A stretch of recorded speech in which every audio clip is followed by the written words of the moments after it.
dizim çaktı. Geley mehbubu mehbubumsunun yaşı. Konsertende. Senin yaşın azar olsun.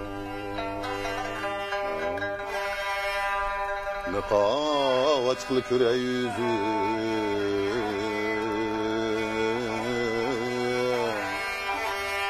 Yüzün cemalın aşkar olsun.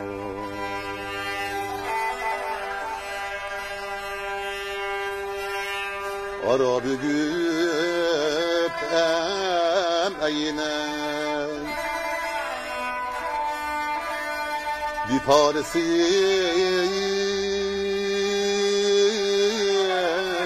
bir paresi güptem ebru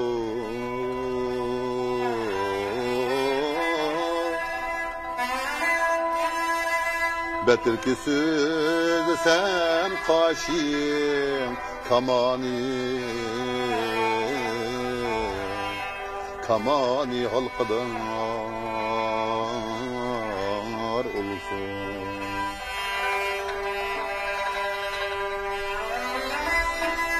Ara bügüp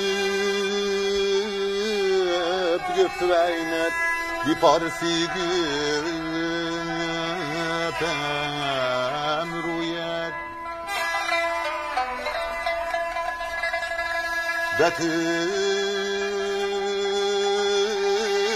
betir gözü senden halayık intizar olsun. Arab güpte emeğine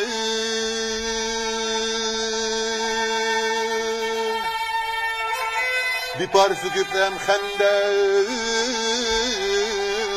betil gözülsem külküm bu alem muşkubar olsun.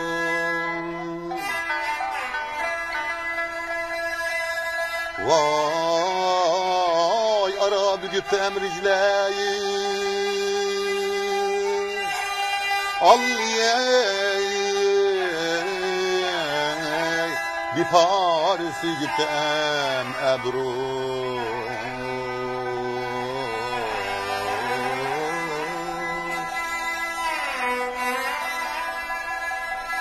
betir ki desem kulum şadi karban